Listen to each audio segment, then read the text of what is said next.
Leçons essentielles de Géraldine Innocente. Troisième leçon. La création et les 7 corps. Le but de la création. Au commencement, Dieu créa le ciel et la terre, Genèse 1, 1. Puis Dieu dit, que la lumière soit. Et la lumière fut, Genèse 1, 3, point.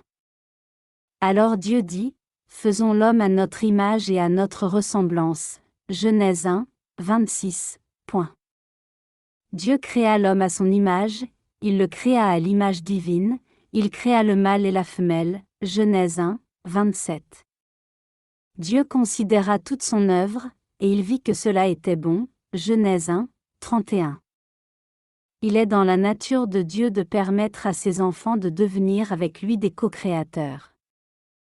Le but de la création, comme le maintien de n'importe quel système de monde, est de permettre à chaque courant de vie extrait du cœur universel de Dieu de développer une nature spirituelle et de devenir maître d'énergie et de vibration par le contrôle conscient et par l'usage de ses propres facultés créatrices, pensées et sentiments. Pour devenir une telle présence maîtresse, la nature tripartite des parents divins doit être nourrie et développée à l'intérieur de chaque humain. Chacun doit devenir le directeur divin de son plan de vie, le Père, un Fils extériorisé d'application correcte, le Fils, et un dispensateur pour le monde du saint réconfort et de l'esprit de vie, le Saint-Esprit. Pour favoriser ce développement, 7 rayons cosmiques ont été créés et sont envoyés en direction de la Terre en pulsations rythmiques, afin de donner à la nature spirituelle de l'homme la même nourriture que les saisons de l'année fournissent au royaume de la nature. Ces courants cosmiques sont aussi ordonnés dans leur épanchement sur la Terre que le sont les radiations bénéfiques du printemps, de l'été, de l'automne et de l'hiver. Dieu, c'est-à-dire le propriétaire et le dispensateur de toute vie, est le grand soleil central qui dirige de nombreux univers. Note, notre univers est constitué de milliards de galaxies, et la nôtre appartient à un groupe local de 3 douzaines. Non loin, l'amas de la Vierge est constitué de 2000 galaxies dont la plus grande, Messier 87, fait 10 fois la taille de notre galaxie. C'est le grand soleil central galactique qui se trouve derrière notre soleil physique, et c'est la source de toute vie et de toute chose dans la galaxie tout entière. Les activités du grand soleil central galactique sont gouvernées par Alpha et Oméga, les êtres suprêmes de notre galaxie. La galaxie à laquelle nous appartenons est composée de nombreux systèmes planétaires. Chaque système planétaire consiste en un soleil et plusieurs planètes. Notre système planétaire est dirigé par les êtres divins Hélios et Vesta. La création de notre Terre. Comme cela est en haut, cela est en bas, est une expression bien connue. Chaque manifestation physique est précédée par une action aux niveaux internes supérieurs. Après qu'Hélios et Vesta eurent décidé de devenir les parents divins de notre système solaire, ils durent prouver qu'ils pouvaient, en dirigeant des rayons de lumière, irradier suffisamment d'énergie concentrée pour, d'abord, créer un système solaire, puis maintenir ces planètes sur une certaine position orbitale, enfin d'y entretenir la vie. Hélios et Vesta réussirent cette initiation et, en conséquence, Alpha et Oméga les investirent de l'autorité nécessaire à un tel système. Le premier décret émis par Hélios et Vesta fut « que la lumière soit ». Par la pensée et le sentiment, Hélios et Vesta déterminèrent la taille des planètes, leur situation et le nombre de courants de vie qui résideraient sur chacune d'elles. On pourrait comparer cela, à notre niveau, au fait de planifier une maison et ce qu'elle doit contenir.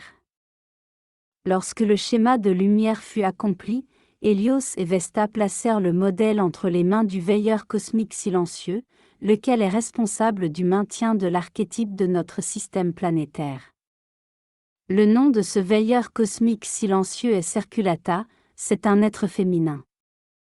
Circulata absorba le modèle et accepta la responsabilité de concevoir le concept immaculé de chaque planète jusqu'au moment où Hélios et Vesta décideraient de l'extériorisation de chacune. Le modèle contenait pour chaque planète les océans, les lacs, les rivières, les terres, les arbres, les arbustes et autres végétations, les montagnes et l'atmosphère. Quand arriva le temps de la création de la Terre, le veilleur cosmique silencieux en confia le modèle au veilleur planétaire silencieux. Le nom de cet être, également féminin, est Immaculata. Alors Hélios et Vesta appelèrent les 7 Elohim, les constructeurs de l'univers.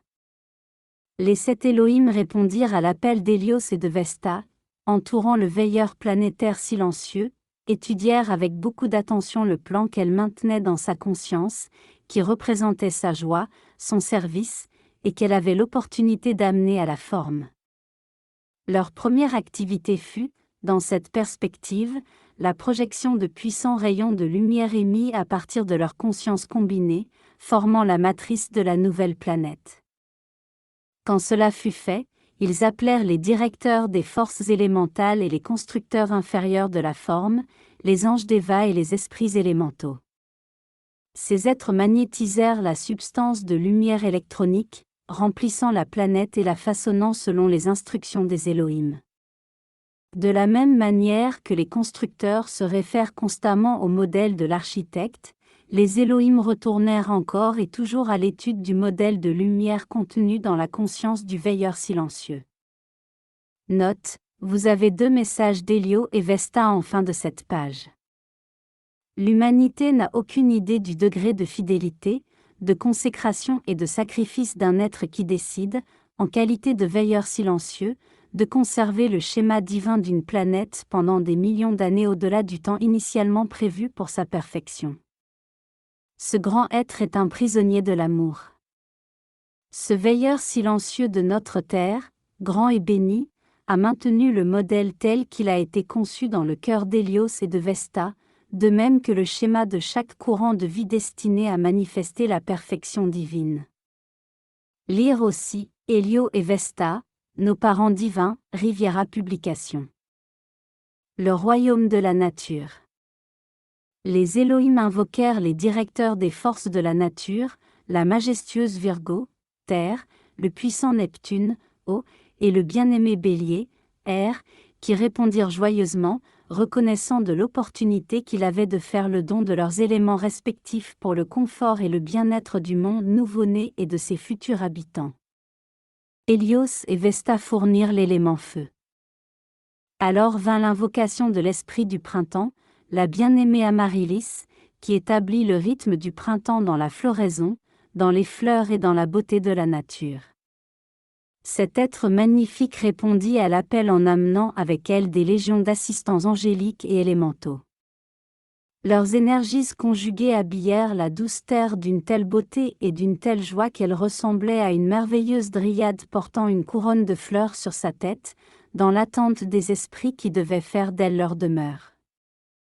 900 rythmes consécutifs de saisons printanières vinrent et s'enfuirent pour rendre la terre de plus en plus éblouissante de beauté, avec ses lacs cristallins, ses grandes rivières, ses chutes d'eau vertigineuses, ses montagnes pointant leurs doigts vers Dieu, et la flamme triple et immortelle de Dieu, son grand soleil éternel exerçant une douce pression depuis le centre des profondeurs terrestres. Les élémentaux tissaient les fleurs les plus petites et les plus délicates, les grands dévas déroulaient les feuillages des arbres, les puissants esprits de l'air s'activaient dans leur propre élément, toute la nature travaillait harmonieusement au rythme musical de la création. Avec sa surface d'albâtre, la terre étincelait comme un joyau. C'était une chose merveilleuse à contempler. C'est ainsi que, un jour cosmique, la création fut accomplie, et les 7 Elohim notifièrent à Hélios et Vesta que la planète Terre était désormais habitable. La création de l'homme. 3 types distincts de vie intelligente reçurent l'opportunité de développer leur nature divine sur notre planète. Ces formes de vie étaient les anges, les humains et les élémentaux, chacune contribuant à sa manière au bien-être et au progrès des autres. Leurs forces de vie combinées furent ordonnées pour construire le pont spirituel destiné à relier la terre au cœur de Dieu. Le but de l'incarnation est de maîtriser l'énergie sur un plan vibratoire inférieur. Ainsi, Dans la substance plus dense du plan terrestre, l'humanité apprend à exercer le pouvoir de la pensée, du sentiment, de la parole prononcée, de l'action, et à créer consciemment, comme le fait le Père. La création est plus difficile sur un plan vibratoire inférieur que sur un plan supérieur. C'est pourquoi les individus qui ont fait cette expérience supplémentaire et sont parvenus à la maîtrise ont l'occasion de mieux progresser que ceux qui ont choisi de ne pas s'incarner. Après que les 7 Elohim et les constructeurs inférieurs de la forme, les Devas et les élémentaux, eurent créé et embelli la planète, Hélios et Vesta se mirent à extraire du soleil central des milliards d'étincelles spirituelles. Une étincelle spirituelle peut être définie comme une intelligence première, ayant besoin, pour progresser, de l'amour d'un seigneur solaire, dans le cas présent d'Hélios et de Vesta. Pendant que ces étincelles spirituelles se reposaient quelque temps dans le voisinage, les parents divins projetèrent de leur cœur des rayons de lumière. Ces rayons convergèrent et formèrent des flammes triples de conscience divine. Utilisant ces flammes comme aimants pour attirer de la substance de lumière universelle, Hélios et Vesta créèrent des vêtements individuels pour ces étincelles spirituelles. Cette action produit un être de feu blanc. Il est conscient de son identité, et par les mots Ayam, je suis, il devient une intelligence vivante, respirante, vêtue de vie, d'opportunité et de libre arbitre. Alors, l'être de feu blanc doit décider de projeter ou non l'aspect double, masculin et féminin, de sa nature divine. Ceux qui décident d'aller plus avant, projettent 2 rayons, qu'on appelle rayons jumeaux.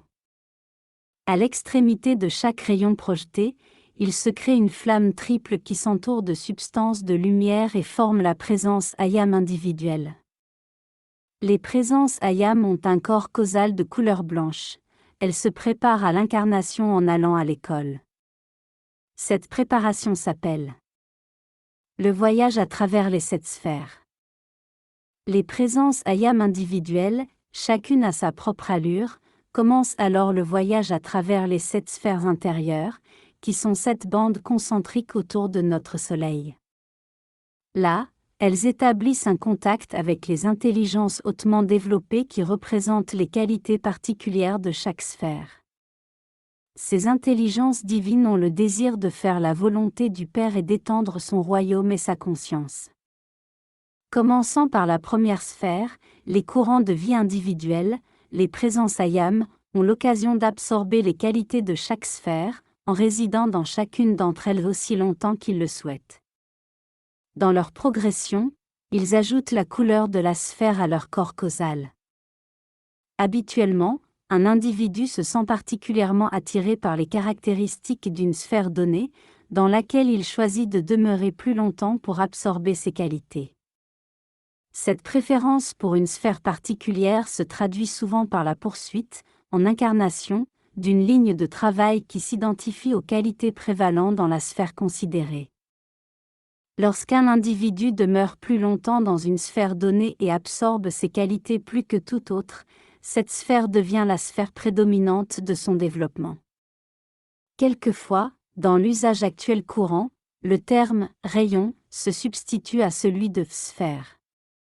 Sphère de développement devient « rayon de développement » ou encore « il est du premier, deuxième rayon ».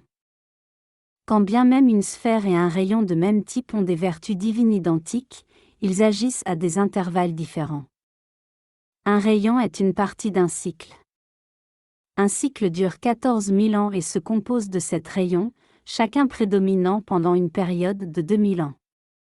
Chacun de nous a fait de nombreuses fois l'expérience bénéfique d'un rayon, mais n'a voyagé qu'une seule fois à travers les 7 sphères. Les expériences accumulées durant le séjour dans une sphère particulière peuvent être assimilées au fait d'aller à l'école avant de s'incarner sur une planète. Comme dans d'autres expériences de la vie, le libre arbitre joue son rôle, et certains individus choisissent de rester dans l'une des 7 sphères. Un seul sur 12 êtres de feu blanc décide de progresser par l'incarnation, les autres élisent domicile quelque part le long du chemin, préférant travailler là, aux niveaux intérieurs. Ce qui suit est un résumé des couleurs et des qualités de chaque sphère, qui montre également quelles activités un individu peut avoir plus tard en incarnation, en exprimant les qualités de son rayon. Premier rayon. Couleur, bleu. Qualité, faire la volonté de Dieu, foi illuminée, capacité de conduire les gens et de manifester de grandes quantités d'énergie. Initiative et idée divine naissent ici. Service sur la planète, dirigeant, leader et cadre. Deuxième rayon. Couleur, rayon de soleil, jaune. Qualité, perception, illumination, inspiration. Les idées sont perçues et moulées dans des schémas de pensée et de formes exploitables.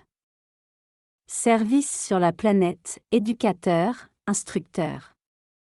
Troisième rayon. Couleur, rose. Qualité, amour, compassion, tolérance.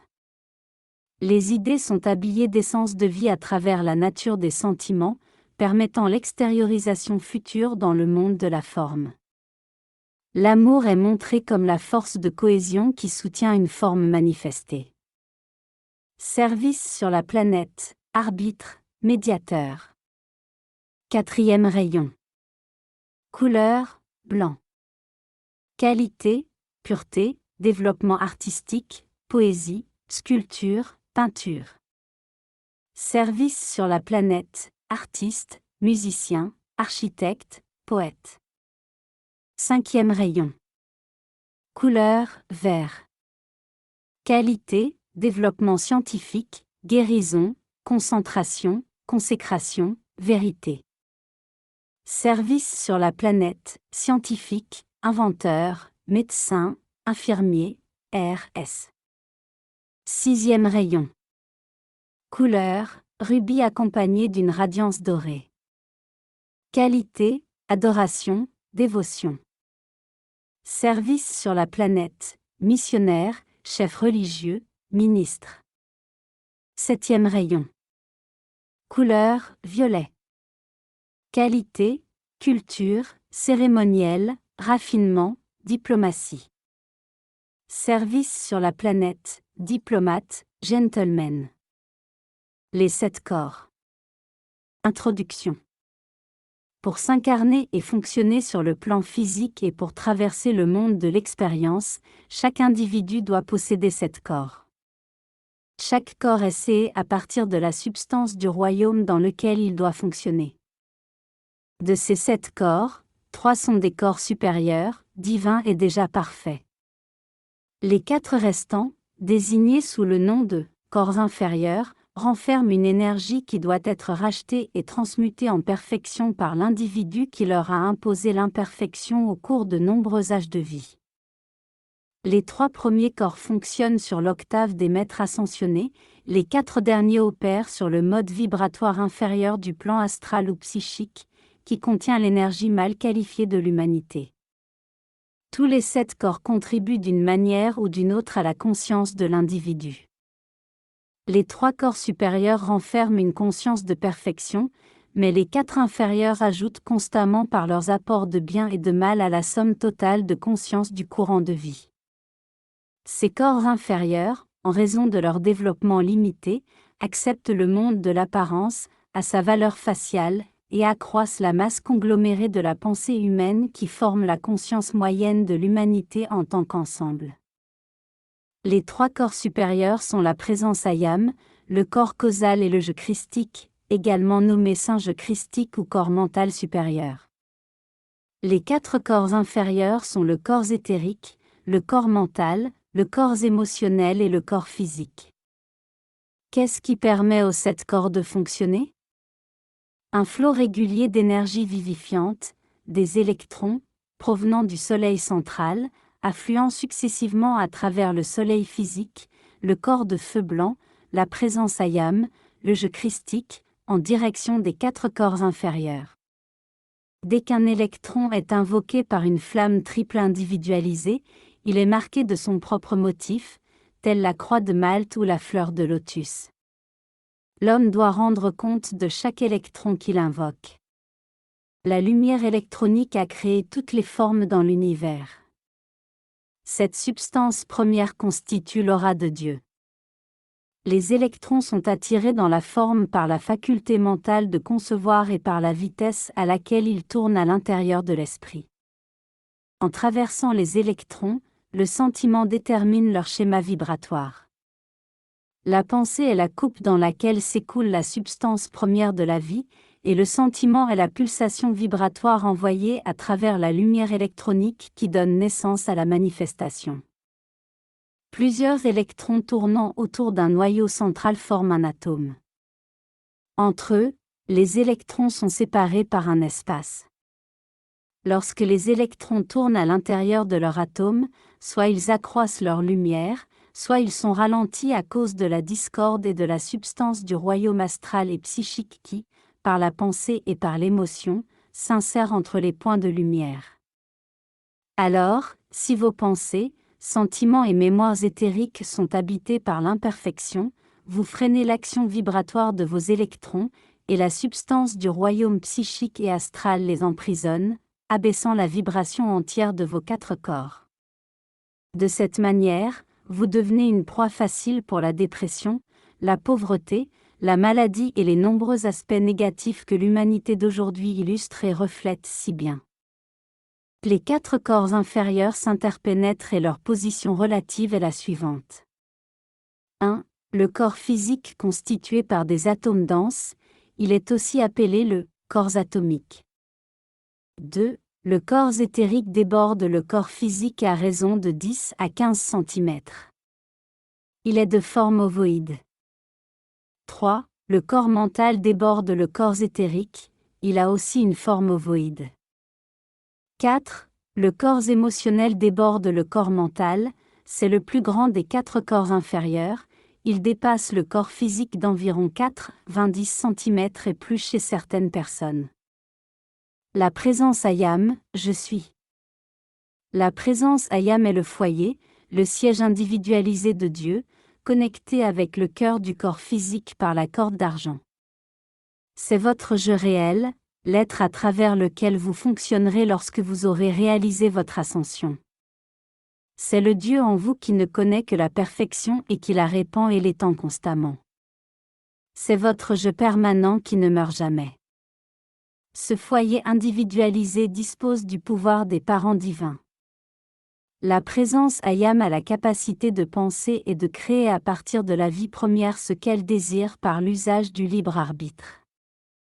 Dans l'édition de février 1962 du journal Pont vers la liberté, El Moria déclare « Votre grande présence de vie, le foyer individualisé de Dieu, est un être de feu puissant qui réside avec nous dans les royaumes d'une telle exquise perfection que l'intellect humain en serait bouleversé. » Cette présence a œuvré avec les maîtres ascensionnés pendant des siècles, et elle connaît le pouvoir particulier d'assistance de chaque maître.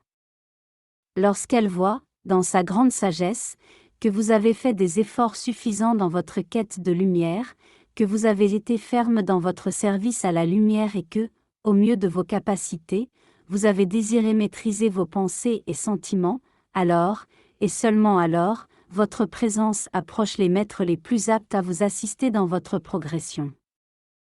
Lorsque vous prenez acte que la présence de Dieu agit à travers vous dans tout ce que vous faites, vous étendez la lumière du monde. Lorsque vous permettez à l'intellect et au jeu humain de se glorifier, même en silence, de ce qui s'accomplit, vous contestez à la présence de Dieu sa qualité de seul pouvoir agissant, et vous accroissez les ombres. Lorsque vous êtes arrivé pour la première fois sur la planète Terre, la glorieuse présence de Dieu emplissait la forme entière que vous revêtiez alors.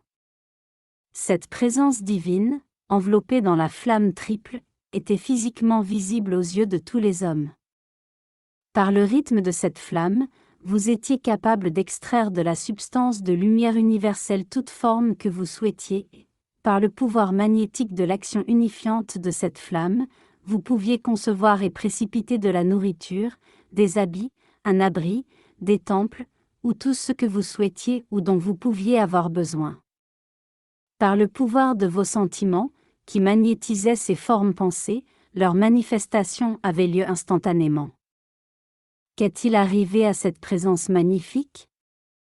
Lorsque l'attention cessa de se porter sur la présence divine et commença à se focaliser sur la création humaine que l'homme générait, la flamme à l'intérieur du cœur commença à décroître en taille et en influence, et ce que la vie entretenait par l'attention, les ombres, commença à croître. Ces ombres et ce karma de masse commencèrent à se développer jusqu'à ce que, finalement, seule une étincelle de la grande présence divine demeure dans le cœur. En vérité, elle fut appelée alors la « flamme non alimentée », mais on l'appelle aujourd'hui la « flamme triple et immortelle ». Cette flamme dans votre cœur étant à nouveau nourrie par votre attention et votre amour, qui sont votre vie, elle va recommencer à croître, jusqu'à ce qu'elle remplisse une nouvelle fois votre corps de sa perfection. L'homme qui coupe du bois et qui reconnaît que l'énergie de Dieu affluent dans son bras est le pouvoir par lequel il travaille, étant la présence divine en lui-même, illumine son aura et éclaire le monde. La cantatrice donnant acte à Dieu qu'il chante à travers elle, étant la lumière du monde. La femme qui reconnaît que la présence de Dieu lui permet d'accomplir ses tâches ménagères, remplit son aura de lumière et étant la lumière du monde. La présence de Dieu, lorsqu'elle est invoquée et reconnue, remplit toujours l'individu de lumière. Dites-vous bien ceci. Si je crois consciemment que je vis, évolue et garde mon être dans la véritable présence de Dieu, que je ne peux lever le petit doigt sans utiliser la vie de ma présence, que je ne peux dire un mot sans le pouvoir de cette présence, et que si je consacre mon esprit et mes sentiments à la présence réelle de Dieu, alors je suis vraiment un porteur de lumière pour le monde. Le corps causal. Toute l'énergie qualifiée de façon constructive et rassemblée durant toutes vos incarnations se trouve dans ce grand réservoir de bien et de perfection, qui se présente comme cet cercle concentrique de couleurs autour de la présence Ayam et qui est le corps causal. Dans ce corps sont stockés au ciel des trésors qui ne peuvent ni se rouiller, ni décliner, ni être volés. Le corps causal contient le bien accumulé, l'opposé du karma, c'est l'énergie qualifiée de manière harmonieuse. Le corps causal de chaque individu se construit au cours des éons, en commençant par le temps passé dans les 7 sphères. Même quand nous ne sommes pas en incarnation, nous ajoutons du bien à ce corps causal. Il en résulte que tous les corps causals ne sont pas identiques. La bande de couleur de la sphère, dans laquelle vous avez séjourné le plus longtemps, sera la plus grande autour du corps causal. Elle détermine le rayon auquel vous appartenez en tant qu'individu. Souvent, nous pouvons découvrir le rayon auquel nous appartenons en nous demandant quelle est notre couleur favorite. Un individu peut être de 2 rayons, l'un étant prédominant. Des étudiants réellement avancés peuvent être de plusieurs rayons. Les qualités divines, ou vertus, et les couleurs, sont identiques pour une sphère particulière. Par exemple, les qualités divines et la couleur de la première sphère, faire la volonté de Dieu, foi illuminée, capacité de conduire les gens, manifester beaucoup d'énergie et d'initiative, sont identiques aux qualités du premier rayon et de la première bande, par rapport au centre, du corps causal. La présence Ayam de chaque courant de vie utilise cette batterie ou dynamique d'énergie chargée spirituellement pour collaborer à la création au niveau cosmique. Alors, à quel usage devrions-nous destiner ce corps causal lorsque nous sommes sur Terre? Nous devons utiliser les dynamiques du corps causal à servir l'humanité d'une manière spécifique. La seule raison pour laquelle nous nous incarnons est de servir Dieu, en servant l'humanité, nous servons Dieu. Bien, mais comment fonctionne ce corps causal ici sur Terre? Lorsque nous devenons conscients de la présence Ayam et faisons la demande d'utiliser les dynamiques de notre corps causal, notre présence en est véritablement heureuse.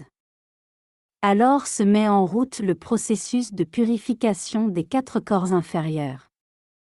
Parce que, sans purification des 4 corps inférieurs, les corps éthériques, mental, émotionnel et physique, la dynamique de perfection du corps causal ne peut pas être libérée ni traversée et enrober le jeu externe. Utilisons les dynamiques du corps causal dans notre vie quotidienne. Chargeons les pouvoirs du corps causal dans nos tubes de lumière. Chargez les dynamiques de votre corps causal dans les situations et les courants de vie qui en ont besoin. Est-ce que nous envoyons de la guérison lorsque nous entendons la sirène d'une ambulance? Lorsque nous voyons un estropié, est-ce que nous lui envoyons de la lumière au lieu de notre pitié? Tous les jours, nous pouvons utiliser nos pouvoirs divins. Dans le silence de votre chambre, dirigez votre attention vers le singe christique à l'intérieur de votre cœur et invoquez-le pour magnétiser ou extérioriser maintenant les dons de votre corps causal à travers votre jeu externe. C'est véritablement l'exigence de cette heure terrestre. Le corps causal rend encore un autre service. Lorsqu'à accent grave raison de 51%, l'énergie de l'individu est qualifiée de perfection, cette énergie ancrée dans le corps causal agit comme un aimant et aide le courant de vie à faire son ascension. Donc, le corps causal devient la cause de l'ascension, d'où son nom. Le « je » christique. Lorsqu'un individu a décidé d'utiliser les expériences des 7 sphères et qu'il a présenté sa demande d'incarnation, alors naît le saint « je » christique. Ce « je » christique est l'apport que fait la présence Ayam pour nous prêter assistance dans le monde humain. C'est, dans la forme, une réplique de la présence Ayam, mais qui vibre à une fréquence inférieure. Opérant à un niveau inférieur, il est conscient de l'imperfection, par exemple de la maladie, mais ne l'absorbe ni ne l'accepte. Le « je » christique est conscient de ce que nous faisons et des besoins que nous avons, et il présente ses besoins à la présence Ayam. Le « je » christique fonctionne donc comme un transformateur réducteur. On peut aussi le considérer comme étant le médiateur entre le « je » divin et sa conscience externe. Le « je » christique est l'intelligence dirigeante, discernante, à travers laquelle œuvre la présence. Il guide la personnalité, la conscience externe. Il est la petite voix tranquille intérieure, également appelée « ange gardien », qui vous incite parfois à faire certaines choses. Le nombre d'incitations est généralement de 3. Si nous ne suivons pas ces incitations, au bout de la 3e, la petite voix se tait. Le « je » christique se trouve entre la présence Ayam et le corps physique. La sainte flamme christique est ancrée dans le cœur de chaque être humain de cette évolution et focalisée dans la flamme triple. Elle règle les quantités d'énergie affluant par la corde d'argent. En même temps que l'étudiant apprend à aimer cette sainte flamme christique dans son cœur, elle s'étend jusqu'à prendre possession complète des 4 corps inférieurs, faisant de lui, l'étudiant, un Christ en action, exactement comme Jésus manifesta ce Christ en action il y a 2000 ans. Le corps mental. Le corps mental est fait de la substance de l'air. Il a été conçu pour être le calice, le réceptacle, des idées divines. Il a le pouvoir de mouler ces idées dans une forme exploitable. Le corps mental, qu'on appelle également esprit ou conscience, doit être le serviteur de la flamme individualisée, non son maître. Le corps mental a été créé pour être l'instrument de conservation du schéma ou de la vision de perfection, pour permettre de construire la forme que vous désirez manifester. Il conserve ce schéma, cette vision, jusqu'à ce que les sentiments lui apportent l'énergie nécessaire à sa manifestation physique. L'humanité a utilisé ce processus, mais à l'envers, en conservant à l'esprit des images d'imperfection engendrées par la vue, l'ouïe, la parole, et projetées vers la manifestation en magnétisant ces images imparfaites par les sentiments. Quand l'espace situé entre les électrons s'emplit des effluves causés par la dépression, le découragement, le ressentiment et la rébellion, alors le corps mental devient paresseux. Ce processus peut être comparé à l'action d'un taille-crayon. Lorsque le conteneur est rempli de copeaux, la rotation du taille-crayon diminue. D'une façon similaire, le corps mental commence à vibrer plus lentement, toujours plus lentement, jusqu'au point où, par apathie, il cesse d'être réceptif à des idées et à des inspirations plus fines. Vous savez, il arrive souvent que, lorsque vous cherchez à consoler des gens qui sont dans la peine, ils ne semblent pas entendre vos paroles de réconfort ou d'encouragement. Le corps mental est tellement enlisé, l'action vibratoire si négative, qu'il demeure complètement insensible à toute inspiration, même à celle du jeu christique. Voulez-vous changer cette situation dans vos propres expériences? C'est très facile. La lumière est la réponse à tout.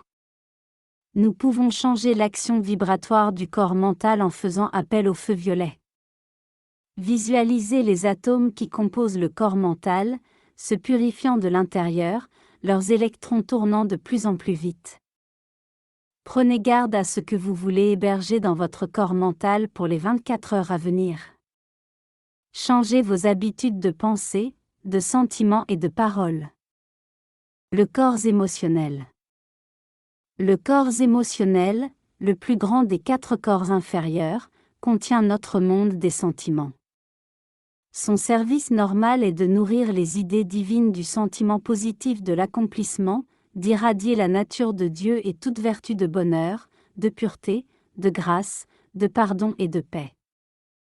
Le corps mental fut conçu pour sceller la forme, le corps émotionnel le fut pour nourrir cette forme de vie qualifiée. Avoir le contrôle total sur les sentiments est un but souhaitable. Alors que le corps causal est le dépositaire de toute énergie positivement qualifiée, le corps émotionnel enregistre et contient le contraire, c'est-à-dire tous les sentiments imparfaits et inamicaux.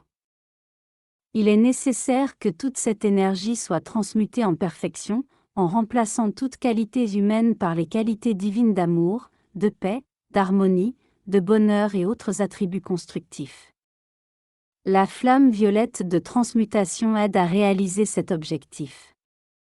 Le corps émotionnel a été créé à partir d'électrons extraits du royaume émotionnel, le royaume des sentiments, le royaume des anges et des archanges. Votre corps émotionnel est constitué de millions d'électrons minuscules en constant mouvement. Il en forme les atomes. Si le mouvement des électrons est en accord avec le rythme de votre flamme divine, et s'il est en accord avec la radiation constructive d'un maître, alors tout est bien. Votre corps émotionnel renverra tout sentiment destructif projeté sur vous, de même que toute énergie discordante que vous pourriez contacter.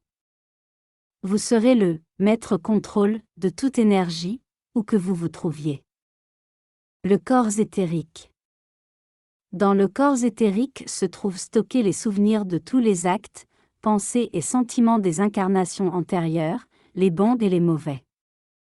L'accumulation de ces enregistrements est souvent appelée âme. Le corps éthérique est par conséquent l'enveloppe de l'âme. Lorsqu'un individu n'est pas en incarnation, il vit dans son corps éthérique et il a la conscience de l'âme. Les expériences discordantes provoquent des plaies ou des larmes dans le corps éthérique. La nature les guérit et les panse, mais il reste des cicatrices, celles-ci cèdent, éclatent et manifestent la maladie, la douleur ou la disharmonie. Un sentiment profond s'enregistre nécessairement dans le corps éthérique. Le corps éthérique est celui qui est le plus étroitement relié au corps physique, et c'est celui dans lequel vous voyagez la nuit, lorsque vous dormez. Plus votre corps éthérique est purifié, plus il est sensible à la divinité et plus il lui est facile de se rappeler, lorsqu'il réintègre le corps physique, les vérités divines et les expériences heureuses qui prennent place aux niveaux intérieurs, de même que la joie de se trouver en présence d'êtres divins et de ramener cette association dans le monde de la forme. Ainsi que nous le savons, nous sommes redevables à l'entreprise du bien-aimé Saint-Germain et des êtres de la flamme violette de pouvoir éradiquer la cause, l'enregistrement et la mémoire de toutes les expériences éthériques imparfaites. Mère Marie a dit en janvier 1958, « Ce que les hommes se font les uns aux autres, en créant ces plaies profondes dans le corps éthérique, est bien plus malheureux que les déformations tressées autour du corps physique. » Pourquoi? Parce que le corps physique se désintègre un jour. Le corps éthérique accompagne l'homme depuis sa première incarnation jusqu'à ce qu'il soit absorbé au moment de la transmutation, à l'instant de son ascension. Lorsque vous vivez et revivez les choses douloureuses du passé, vous les magnétisez et elles agissent à nouveau dans votre monde. Voilà pourquoi, lorsqu'ils relatent l'histoire de l'humanité, les maîtres ne parlent jamais des destructions dues aux guerres et des blessures du corps physique. Souvenez-vous, la substance même qui constitue la forme éthérique a été utilisée maintes et maintes fois dans des incarnations successives, il faut la purifier dans le but d'élever son action vibratoire, pour qu'elle émette de la lumière. Tout homme a grand besoin d'un usage dynamique de la flamme violette, notamment pour le travail des constructeurs de formes. Si cela est compris et appliqué consciencieusement, nous aurons à nouveau des corps résistants qui ne sont pas affectés par la douleur, la désintégration, et finalement, par la mort elle-même. Le corps physique. Le corps physique fournit l'ancrage à la terre. C'est le véhicule par lequel l'homme agit et étend les limites du royaume de Dieu sur un plan vibratoire inférieur. Le corps physique est par conséquent le temple du Dieu vivant. À l'origine, ce corps n'était pas aussi dense qu'aujourd'hui. Il vibrait à une fréquence beaucoup plus élevée et il consistait en une substance que, de nos jours, nous appellerions éthérique. L'humanité, telle qu'elle existait au premier âge d'or et dans la mesure où nous serions capables de la distinguer, nous apparaîtrait faite d'êtres éthériques, brumeux, ombreux, mais de forme identique à celle d'aujourd'hui. Le processus de création d'un corps physique sur la base d'éléments terrestres fait appel à la force centripète, ancrée dans la flamme triple et immortelle de Dieu et qui, à partir des éléments purifiés de l'atmosphère terrestre, modèle un corps physique d'une grande beauté, calqué sur l'image de la présence ayam de chaque individu. Puisque Dieu vous a doté du libre arbitre, vous avez choisi vous-même d'introduire dans votre vie des qualités constructives ou destructives. Toute vie ou énergie que vous avez qualifiée d'imperfection par la pensée, le sentiment, la parole prononcée ou par l'acte devient une pression de création humaine, que la Bible appelle « péché », qui apparaît sur l'aura autour du corps physique jusqu'à ce qu'elle soit transmutée par le feu sacré. En regardant l'image qui représente la présence ayam, le feu violet que l'on voit étinceler au travers et autour du corps physique représente l'instrument divin que le Maître ascensionné Saint-Germain a apporté à l'humanité. Par l'usage du feu violet, chacun peut transmuter en perfection, sans douleur, ses erreurs du passé. Votre corps éthérique recouvre le corps physique. Les deux sont enveloppés dans les corps mental et émotionnel. Ils sont tout faits d'atomes qui, eux, sont constitués d'électrons en mouvement permanent, tournant autour de leur minuscule cœur centripète.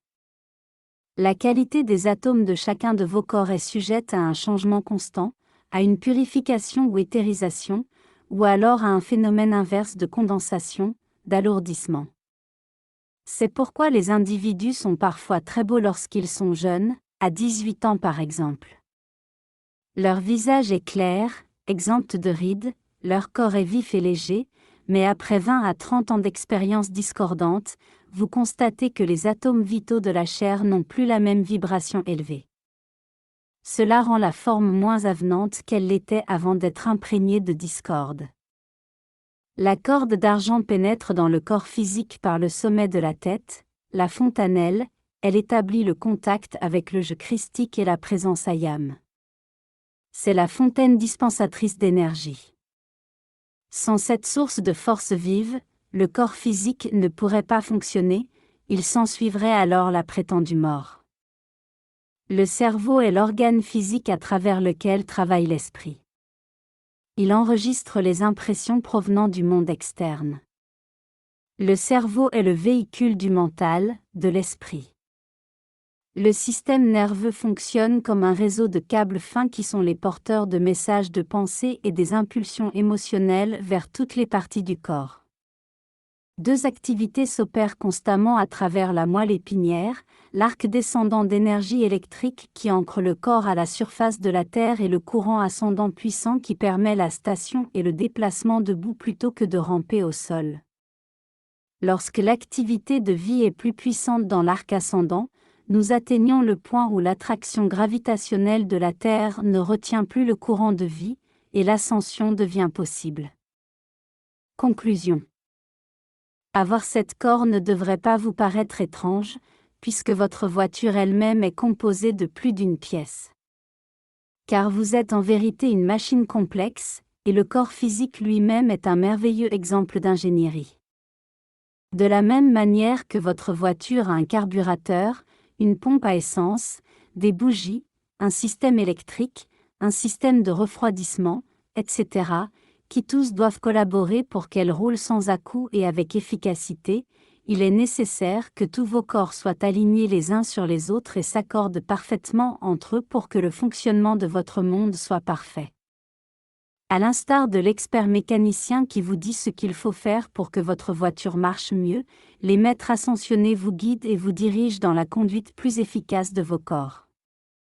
Par chaque pensée, sentiment, mot, acte, vous créez soit votre karma de douleur, soit une couronne de lumière, car vous pensez et ressentez quelque chose à chaque instant, 24 heures sur 24.